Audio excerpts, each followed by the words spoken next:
Gravando? Tá.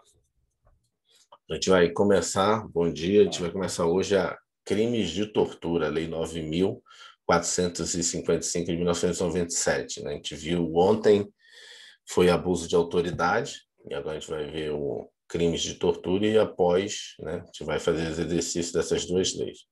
Vamos começar. A lei dos crimes de tortura é pequena, mas muito importante, né? A Constituição Federal traz como princípio o repúdio à tortura e às penas degradantes, desumanas e cruéis. Vejamos o que diz nossa Constituição. Ninguém será submetido à tortura, que é a lei, né? Nem a tratamento desumano ou degradante. A lei considerará crimes inafiançáveis, ou seja, né, não tem o pagamento de fiança, insuscetíveis de graça ou anistia. Graça e anistia são perdões, né? Graça é você perdoar a pessoa, anistia também. A graça na verdade, assim, você não tem possibilidade de nenhum tipo de. Estou morrendo de câncer, né? Estou morrendo de câncer. E aí eu quero morrer perto da minha família. E aí você tem a possibilidade, né?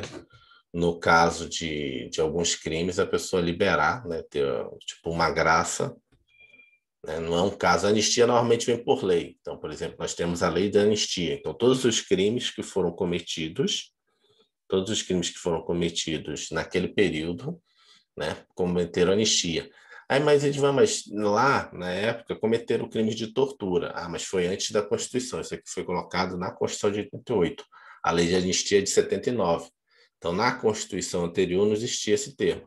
Hoje, se houvesse aquele mesmo movimento que teve no período da década de 60, 70, né, mais especificamente no período de 64 até 1980, hoje você não poderia fazer a lei de anistia. Por quê? Porque ela seria inconstitucional. Porque os crimes de tortura não teriam mais o direito à anistia. Você já ouviu falar dessa história do Brasil, né? Você tem uma lei de anistia que todos os crimes que foram cometidos no período do regime militar foram anistiados. E hoje, se a gente tivesse mesmo movimento, né, de um regime militar, no futuro, todas as coisas que foram, se forem feitas, não vai ter direito à anistia. A não ser que a gente faça uma nova Constituição. Mas a Constituição em vigor não permite anistia para o crime de tortura. E a graça, como eu falei, é aquele movimento em que você, né, concede. Eu acho que tem várias situações assim que a pessoa está doente, terminal, e libera a pessoa para morrer em casa, né? Tem várias situações. Então, no caso de tortura, nem isso você tem direito. Então, a lei considera crimes inafiançáveis, insuscetíveis de graça e anistia, a prática de tortura, o tráfico. Isso aqui gera um mnemônico, né, que tem tráfico ilícito de entorpecentes e drogas afins, o terrorismo, né, e definidos em leis como crimes hediondos, que dá o TTTH, que são inafiançáveis, suscetíveis de graça e anistia, tortura, tráfico, terrorismo e hediondos. Por eles respondendo os mandantes, os executores e os que podendo evitá-los se omitirem. A tortura, portanto, é um crime inafiançável e suscetível de graça e anistia. Atenção, o crime de tortura não é imprescritível. Essa característica é aplicável apenas aos crimes de racismo e ação de grupos armados. Então, são de grupos armados e terrorismo, que são imprescritíveis. Além de serem inafiançáveis, insuscetíveis de graça e anistia, são também imprescritíveis. Civis, contra a ordem constitucional e Estado democrático. Não houve decisão do STF no sentido de negar também a aplicação do indulto ao condenado por crime de tortura. A Constituição determina que o crime de tortura é inafiançável e insuscetível de graça ou anistia, mas não é imprescritível. A definição de tortura deve ser buscada na Convenção Internacional contra a Tortura e Outras Penas ou Tratamentos Cruéis, Desumanos e Degradantes, aprovada pelas Nações Unidas em 1984 e ratificada e promulgada pelo Brasil em 1991. Vamos lá. O termo tortura designa ato pelo qual dores ou sofrimentos agudos físicos ou mentais são são infligidos intencionalmente a uma pessoa a fim de obter dela ou de uma terceira pessoa informações ou confissões. de castigá-la por ato que ela ou uma terceira pessoa tenha cometido, ou seja, suspeita de ter cometido, de intimidar ou coagir esta pessoa ou outras pessoas, ou por qualquer motivo baseado em discriminação de qualquer natureza, quando tais dores ou sofrimentos são infligidos por um funcionário público ou outra pessoa no exercício de funções públicas, ou por instigação, ou com o seu consentimento ou aquiescência. Você reparou aqui que o termo de tortura tem a ver com a autoridade pública, né? Funcionário público. Vamos mais para frente aí, que vai ter na nossa lei aqui a nossa definição. Podemos ver, portanto, que a tortura não se resume em posição de dor física, mas também está relacionada ao sofrimento mental e emocional. Essa agonia mental muitas vezes é chamada de tortura limpa, pois não deixa marcas perceptíveis facilmente. Antes da Lei 9.455 de 1997, não havia qualquer definição legal acerca do crime de tortura. O termo era mencionado em algumas leis, mas de forma genérica e esparsa, de modo que a doutrina nunca aceitou que houvesse a tipificação do crime de tortura antes da referida lei. A lei da tortura é muito criticada pela imprecisão na tipificação dos crimes. A lei foi votada às pressas e sem muita discussão no Poder Legislativo, sob o impacto emocional do que ocorreu na favela naval em Diadema, que é um caso, né, famoso aí da São Paulo, né? O pessoal entrou lá na favela, lá os policiais, e espancavam, né? Faziam um caso de assassinato. Até acho que tem vídeo na internet disso, né? Ficavam torturando o pessoal no meio da rua, era um rolo do caramba. Esse caso se refere a uma série de reportagens investigativas, tem até a história aqui, investigativas, conduzidas em 1997 acerca de condutas praticadas por policiais militares na favela naval. Esses policiais foram filmados extorquindo dinheiro, humilhando, espancando e executando pessoas numa blitz. O fervor das discussões então levou à apresentação de um projeto de lei que foi rapidamente aprovado pelo Poder Legislativo, sem discussões que seriam necessárias à elaboração de uma lei tecnicamente bem perfeita. Esse é o pano de fundo da história, mas isso obviamente não interessa para a nossa prova, não é mesmo? Vamos ao que realmente interessa, que é a análise do texto legal. Artigo 1º. Constitui crime de tortura. Constranger alguém com perigo de violência ou grave ameaça, causando-lhe sofrimento físico ou mental, com o fim de obter informação, declaração, confissão da vítima ou de terceira pessoa, para provocação ou omissão de natureza criminosa, em razão de discriminação racial ou religiosa, submeter alguém sob sua guarda, poder ou autoridade com perigos de violência ou grave ameaça a intenso sofrimento físico ou mental, como forma de aplicar castigo pessoal ou medida de caráter preventivo. Reclusão de 2 a 8 anos. Percebe que esse inciso 2 é bem característico da área, né, de execução penal, né? Castigo pessoal, né, ou medida de caráter preventivo. A tortura, em qualquer de suas modalidades, é crime material, pois só há consumação com o próprio resultado, sofrimento da vítima. Pela mesma razão, podemos dizer que é possível a tentativa e a desistência voluntária. Além disso, não se admite o arrependimento eficaz e nem o arrependimento posterior. O crime de tortura é de ação penal pública incondicionada. Lembra que a gente estudou isso aqui também na área de direito penal, no direito penal, arrependimento eficaz, né, que você consegue que a vítima não tenha o prejuízo total, né, e o arrependimento posterior. Arrependimento eficaz é quando antes de consumar, né, toda a situação, você se arrepende. O arrependimento posterior é você fez tudo e aí depois se arrependeu e socorreu a vítima, né? Arrependimento eficaz. É o cara que foi lá, levou o cara, espancou lá no lugar mesmo, depois se arrependeu e depois de ter feito tudo, levou o cara no hospital. Sim. Aí responderia se o cara morrer pelo crime consumado, e se o cara chegar a ter vida, continuar em vida, seria tentativa, Não, né? Se não, não, tiver, não pode confundir, vamos lá, de novo. Você falou na tentativa. Tem os três conceitos aí, não falou. Ele falou da tentativa ali, da existência voluntária. A tentativa, a diferença, a única diferença da tentativa pelo outro conceito, arrependimento, a desistência voluntária, arrependimento eficaz, é que a tentativa não tem a ver com o seu, como é que a gente pode dizer? seu dono, sua Com sua vontade, vontade. Porque foi você deixou de impedido, fazer porque teve uma intervenção, sei lá, exterior. exterior, pode ser até divina. A máquina que eu falo é o revólver não disparou, o que foi? Não era a sua vontade parar, né? Fazer. Parar aquela ação, aquele fato tipo. É a única diferença. Então, é Tá. diferente da que a gente está falando aqui. Arrependimento eficaz é o que você estava descrevendo, você vai responder, né, pelo arrependimento eficaz, né, ou pela desistência voluntária. A tentativa, você responde pela tentativa quando não foi você que levou o cara no hospital, não quis, né? Na verdade, você deixou o cara lá morrendo, né? Você lembra? Entendi. Até discutiu isso.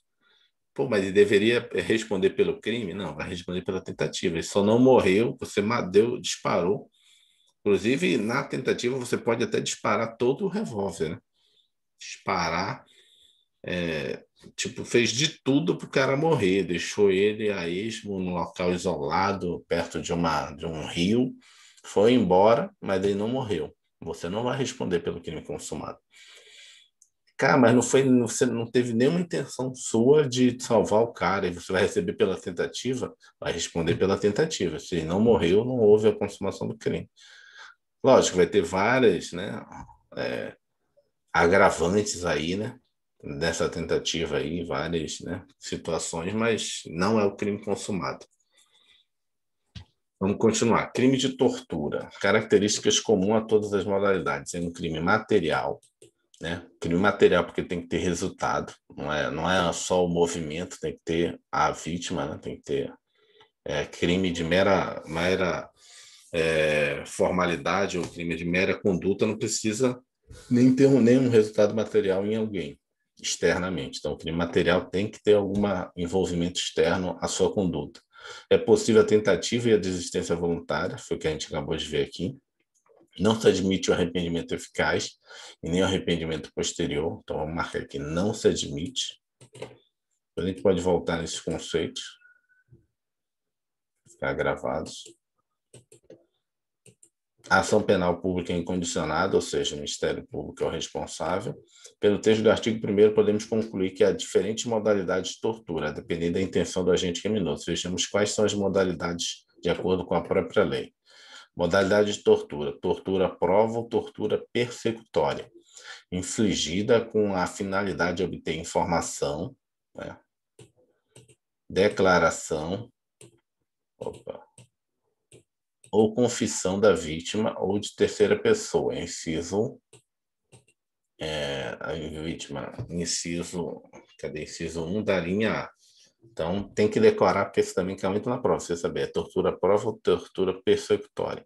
E se lembra que ele bota aqui em terceira pessoa, mas como assim fazer uma tortura com objetivo de terceira pessoa? É aquele caso do filme, né? Que você pega uma pessoa e tortura ela, mas você está torturando ela com o objetivo de que essa fique com pena e fale alguma coisa, né? Ou seja, às vezes você não tortura a pessoa que você quer que fale. Você tortura, sei lá, um familiar, a mulher, a esposa, né, o filho, para que a terceira pessoa fale, né?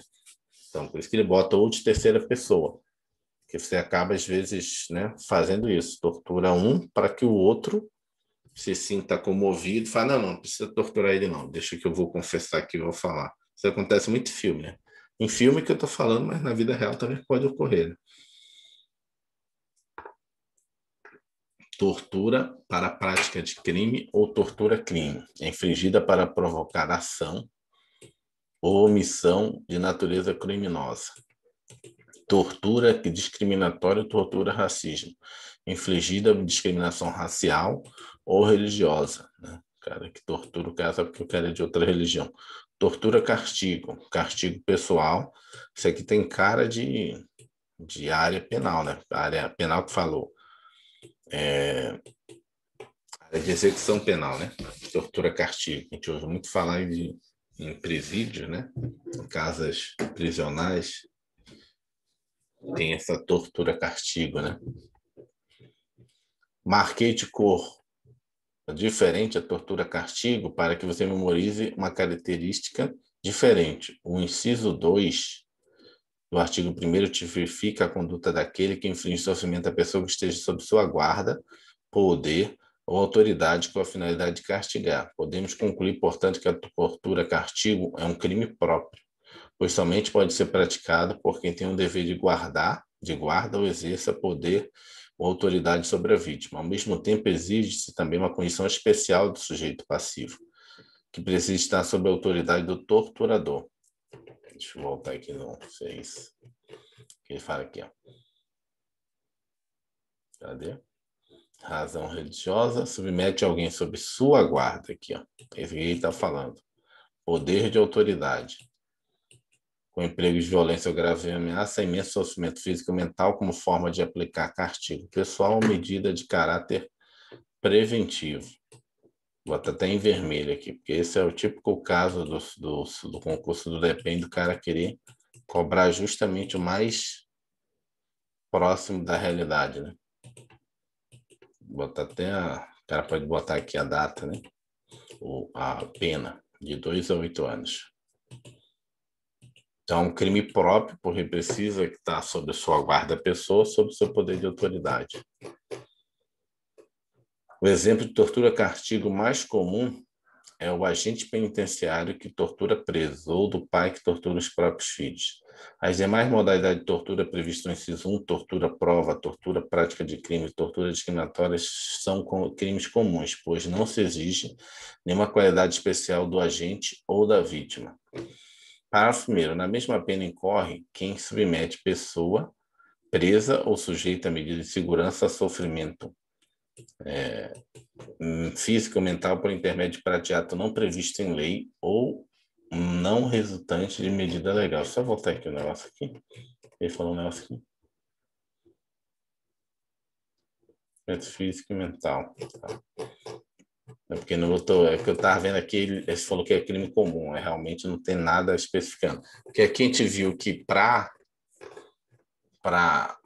a lei das Nações Unidas, a Convenção de Torturas, não sei se tu viu isso aqui, ó, e outras penas, aqui, ó, Convenção Internacional contra a Tortura e Outras Penas, ele bota que a tortura é só entendida quando é por funcionário público ou outra pessoa em exercício de funções públicas, mas a nossa lei no Brasil não botou essa restrição, entendeu? Isso que eu estava vendo aqui quando ele falou lá embaixo sobre crime comum, qualquer pessoa pode fazer. Mas lá na Convenção Americana ela entende que a pessoa teria que ser um funcionário público. Eu achei estranho também, Também. porque é uma prática muito comum por facção criminosa, ou sei lá. De repente, nos outros países não é tão comum que nem a gente. Porque o Brasil aqui é um pouco diferente, o cara pensou nisso. Não vamos botar restrição de funcionário público, porque senão o mais comum é o contrário, né? É numa facção ocorrer isso. Aqui, né? Mas, por exemplo, país como Polônia, que teve muita questão né, teve ditadura, então eles sofreram mais isso por agentes do Estado, né? Então, por isso que eu acho que tem esse tipo de restrição aí na Convenção Internacional.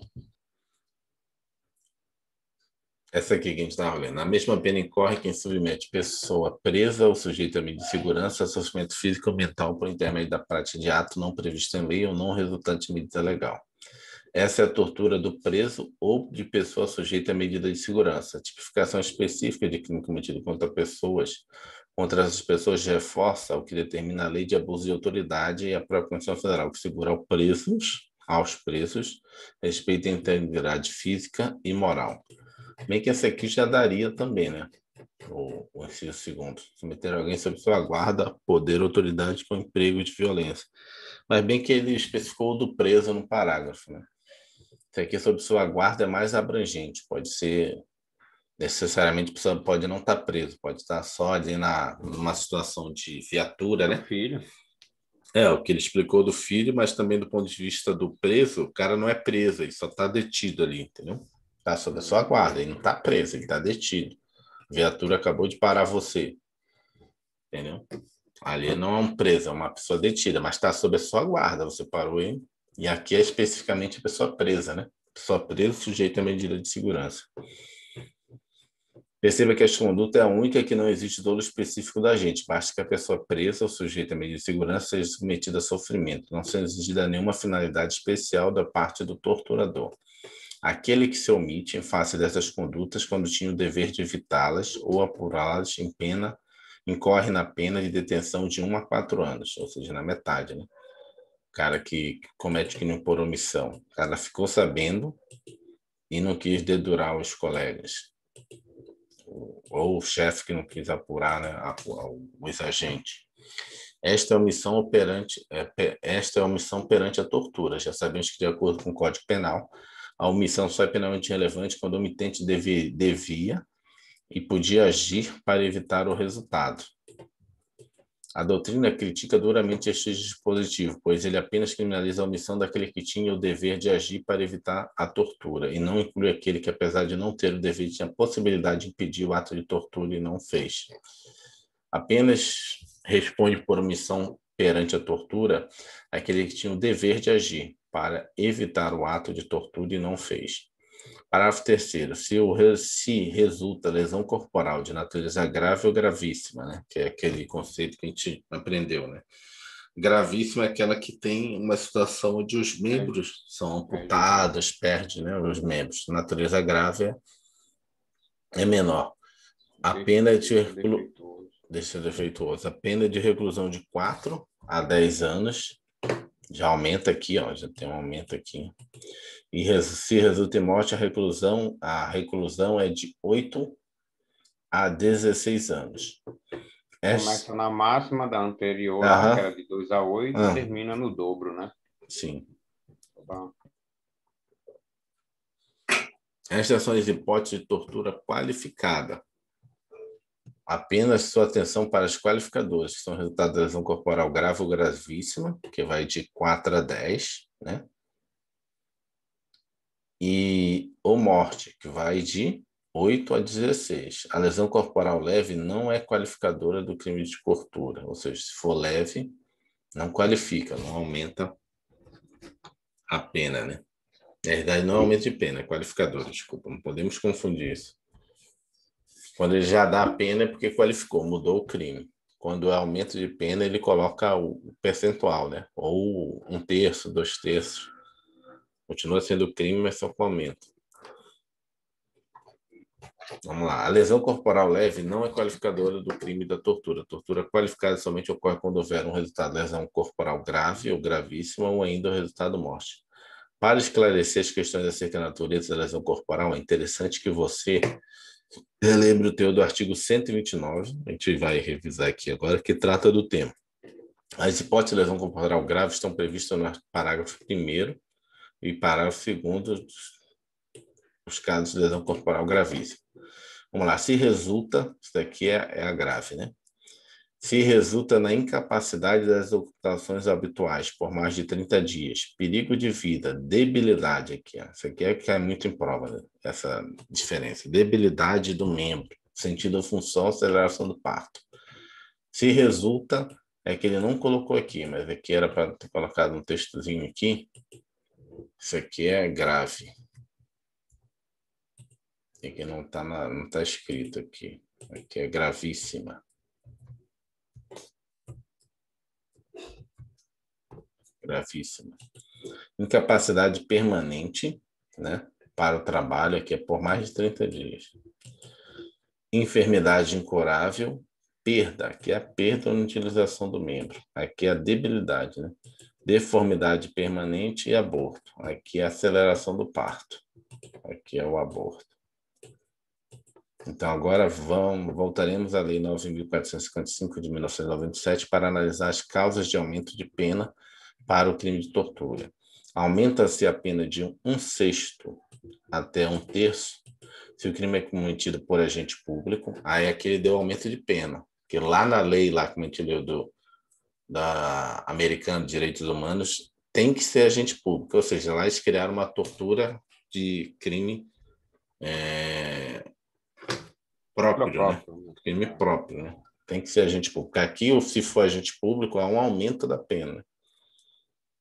Se o crime é cometido contra criança, gestante, portador de deficiência, adolescente ou maior de 60 anos, se o crime é cometido mediante sequestro, metade de 1/3 a 2/3. A definição de agente público deve ser tomada de forma ampla, nos termos do Código Penal, que estabelece que, para efeitos penais, deve ser considerado funcionário público aquele que, embora transitoriamente ou sem remuneração, exerce cargo, emprego ou função pública. Você já sabe que, nos casos em que a condição do agente público é elementar do crime, não pode ser aplicada esta agravante. Não faria sentido, por exemplo, aplicar agravante de tortura imprópria quando o agente prisional se omite diante da tortura, pois se a gente não fosse funcionário público, não poderia ver o crime. Entendeu? Não. Voltando aqui. Aqui em cima, aqui, ó. Aqui, ó. Não, isso aqui. Aquele que se omite em face dessas condutas quando tinha o dever. Se você tinha o dever é porque você já era funcionário público. Só tem o dever quem é o funcionário público. Eu não posso, ao mesmo tempo, te enquadrar aqui, porque isso aqui é elementar para te enquadrar no parágrafo 2º, certo? E depois colocar um agravante aqui, entendeu? Não pode Seria tipo elementar. um bis in idem. Sim, entendeu? Tá. Eu não posso, ao mesmo tempo, te enquadrar como uma elementar do seu crime e depois essa mesma elementar servir como um agravante para você, entendeu? Aí seria um bis in idem para você. É isso que ele está explicando aqui. Cadê? Onde foi que parou? Aqui, ó, agente público deve ser tomado de forma... Aqui, ó, você já sabe que nos casos em que a condição de agente público é elementar do crime, que é o caso lá do impróprio, não pode ser aplicada esta agravante. Não faria sentido, por exemplo, aplicar agravante de tortura imprópria, que é o cara que deveria impedir a tortura, né? Mas acabou deixando acontecer. Quando a gente prisional se emite, ó, ele se omite, ele deixa de interromper aquilo ali diante de ato de tortura, pois se a gente não fosse funcionário público, não poderia haver o crime. Segundo o Estatuto da Criança e do Adolescente, são consideradas crianças as pessoas que tenham menos de 12 anos, enquanto adolescentes são aqueles que estão que têm entre mais de 12 e menos de 18.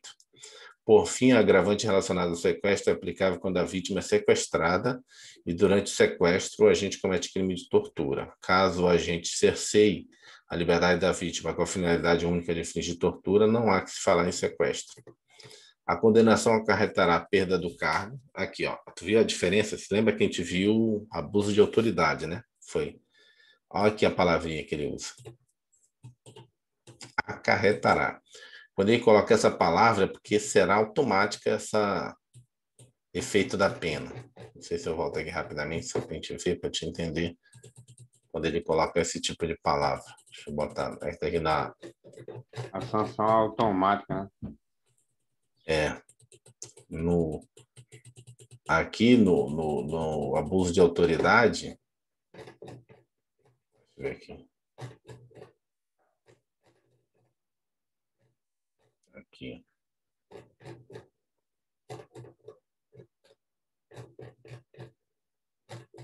Ali, aqui, ó. Dos efeitos, aqui, ó. Aqui é efeito. Na habilitação para esse cargo aqui, ó. São condicionados à ocorrência de incidentes e não são automáticos, devendo ser declarados.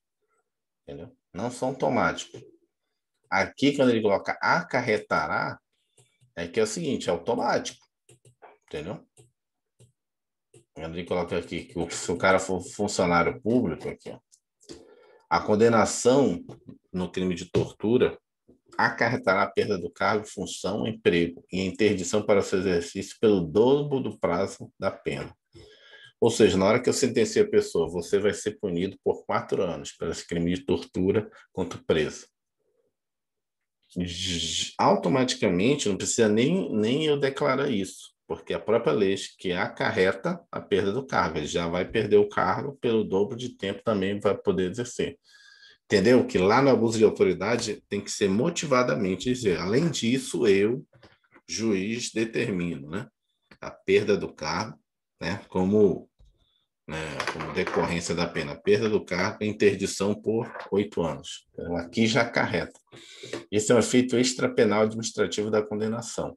Caso o agente do crime de tortura seja funcionário público, perderá seu cargo, função, emprego, ficará interditado pelo exercício pelo período equivalente ao dobro da pena. O STF e o STJ decidiram que esse efeito decorre automaticamente da condenação, tá vendo? Então você não precisa nem motivar. Não precisa nem motivar, né? No outro caso lá de abuso de autoridade, você vai motivar, dizendo, olha, em virtude de ter usado demais, em virtude do cargo, você vai ter que escrever alguma coisinha lá e vai dar o efeito da pena. E coloco como efeito da pena a perda do cargo e interdição para não exercer novo a função pública por X anos. Condenado por crime previsto nessa lei, salvo na hipótese parágrafo 2º, iniciará o cumprimento da pena em regime fechado. Salvo no parágrafo 2º. Qual é o parágrafo 2º? Vamos ver o parágrafo 2º. Salvo no parágrafo 2º. É o cara que cometeu a tortura por omissão. Que até porque dele é de 1 a 4, né? Abaixo de 4 tem que ser em regime aberto, semi-aberto ou aberto. Só acima de 4 pode ser. Então, iniciará o cumprimento de pena fechada. Acima de 8 é sempre fechado. Entre 4 e 8, você pode ser aberto, semi-aberto, mas também pode, dependendo da situação, mandar o fechado. Abaixo de 4, não. Por isso que ele está falando isso. Para responder as questões, depois a gente vê isso, aí pode fazer essa tabelinha, tem no Código de Processo Penal. Para responder as questões de prova com precisão, é importante conhecer ao menos em parte o conteúdo da Lei 8.072/1990, que trata dos crimes hediondos ou a ele equiparados. A gente ainda vai ver essa lei aqui. A mencionada lei estabelece o cumprimento de penas relativas aos crimes hediondos, equiparados em regime integralmente fechado. Quando a lei de tortura foi promulgada, considerou-se que houve derrogação parcial do dispositivo da lei de crimes hediondos. Em 2007, a lei de crimes hediondos foi alterada e hoje todos os crimes hediondos equiparados devem ter suas penas cumpridas inicialmente, todas as penas inicialmente em regime fechado, mas é possível a progressão do regime. A polêmica, porém, não acabou. O STJ tem afirmado em julgados recentes que não é obrigatório que o condenado por crime de tortura inicie o cumprimento de pena em regime fechado. Esse entendimento decorre do posicionamento do STF relacionado aos crimes hediondos equiparados, entre eles o crime de tortura. Direito penal, regime inicial de cumprimento de pena fechado. Regime inicial de cumprimento de pena no crime de tortura.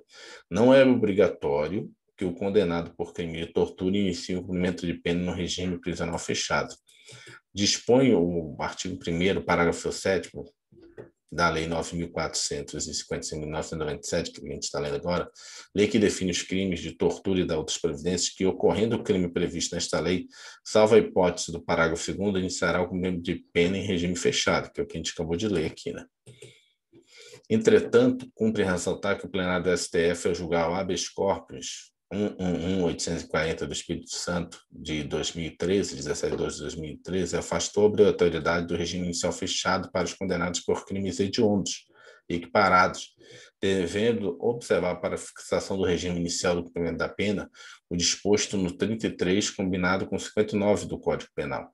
Isso aqui é justamente o nosso que eu estou falando, né? Determinado nível de pena, você é obrigatório fechado, outro juiz pode optar, e abaixo de um valor, por exemplo, como a pena ali, algumas ali começam em 2, como é que o juiz vai obrigar o cara a entrar direto no fechado? Você vê que tem outras aqui de 2, aqui, ó. Não, cadê? Eu vi umas aqui de 2. Cadê? Ou foi aquela aqui, ó. Reclusão de 8 a 12, não, essa aqui já começa em 8. Mas não é isso, ó, de 1 a 4. Não, mas esse aqui é o que ele falou que não pode ser fechado. Você viu foi de 2 a 8. 2 a 8, né? Até eu falei assim que ficou o dobro, que ficou, no caso ficou, teve um que ficou 1 a 4 e depois ficou outro de 8 a 16. Mas não é isso, é porque também pode ter, no final da pena, você ter atenuante, né? E aí você abaixar do de 8, né? Ficar entre 4 e 8. E aí você vai obrigar o cara a ir para a reclusão, mesmo sendo abaixo de 8. É isso que ele está dizendo aqui. Assim, por ser equiparado ao crime hediondo nos termos do artigo 2º caput e parágrafo 1º da Lei 8.072, é evidente que essa interpretação deve ser aplicada ao crime de tortura, sendo o caso de se desconsiderar a regra prevista no artigo 1º, parágrafo 7º da Lei 9.455 de 1997, que possui a mesma disposição da norma declarada inconstitucional. Cabe esclarecer que, ao adotar essa posição, não se está a violar a súmula vinculante 10 do STF, que assim dispõe. Viola a cláusula de reserva de plenário a decisão de órgão fracionário de tribunal que, embora não declare expressamente a inconstitucionalidade de lei ou ato normativo do poder público, afasta a incidência no todo em parte. De fato, o entendimento adotado vai ao encontro daquele proferido pelo plenário do STF, tornando-se desnecessário submeter tal questão ao órgão especial desta Corte, nos termos do artigo 40, 481, parágrafo único do CPC. Os órgãos fracionários dos tribunais não submeterão ao plenário ou órgão especial a arguição de inconstitucionalidade quando já houver pronunciamento destes ou do plenário do Supremo Tribunal Federal sobre a questão. Portanto, seguindo a orientação adotada pela Suprema Corte, deve-se utilizar para a fixação do regime inicial do cumprimento de pena disposto no artigo 33, combinado com 59 do Código Penal e as súmulas 440 do STJ e 709 do STF. Confiram-se, a propósito dos mencionados verbetes sumulares, fixada a pena base no mínimo legal, é isso aqui, ó, que pode ter atenuante, porque se você botar lá de 4 a 8, ou de 8 a 16, na hora que você vai fazer aquela faseamento da pena, né, as 3 fases da pena, primeiro você vai pegar as circunstâncias. Se for favoráveis, você vai reduzir, você vai botar a pena mínima, base. Você vai ter os atenuantes e o agravante, certo? Se não tiver nada, você vai deixar a pena base. Depois você vai ter um aumento e diminuição de pena, se tiver diminuição. Ou seja, pode ser menos. E aí você vai obrigar o cara a regime fechado, sendo que outra lei diz, não, fechado é a partir daqui, né? Acima de determinado valor. Confio no seu propósito mencionado conflito, né? Uhum. Fixa a pena base no mínimo legal, é vedado o estabelecimento de regime prisional mais gravoso do que o cabível em razão de sanção imposta com base apenas na gravidade do delito. Fixada a pena base no mínimo legal, é vedado o estabelecimento de regime prisional mais gravoso que o cabível em razão da sanção imposta com base apenas na gravidade do estado do delito. Súmula 440 do STJ. A imposição do regime de cumprimento mais severo do que a pena aplicada permite exigir motivação idônea, ou seja, tu vai mandar um regime fechado para uma pena que não é tão gravosa. Precedente, recurso especial. O que ele está dizendo aqui nessa parte do plenário, está dizendo assim, como a gente já decidiu isso por crimes hediondos, não cabe fazer a mesma coisa por crime de tortura, porque o próprio plenário do STF já decidiu isso. Não vou submeter o que ele está decidindo aqui, eu não vou submeter o mesmo entendimento que já foi dado por o crime hediondo, eu vou submeter para o mesmo crime de tortura o que foi dado por crime hediondo, porque o próprio plenário já decidiu.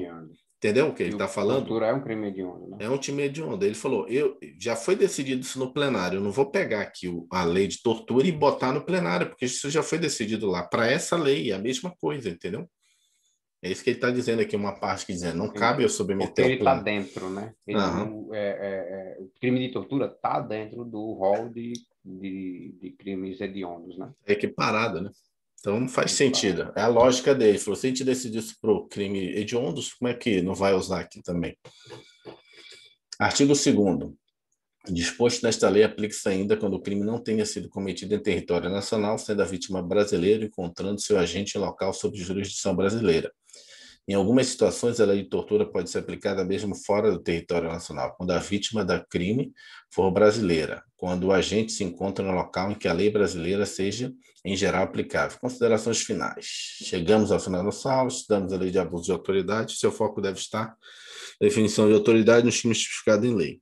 Acredito que essa norma seja cobrada com muita frequência nos concursos próximos. Qualquer dúvida, sugestões? Tá. Acabou. Então é isso aqui. Acabamos aqui a lei de tortura. Lei 9455 de 97.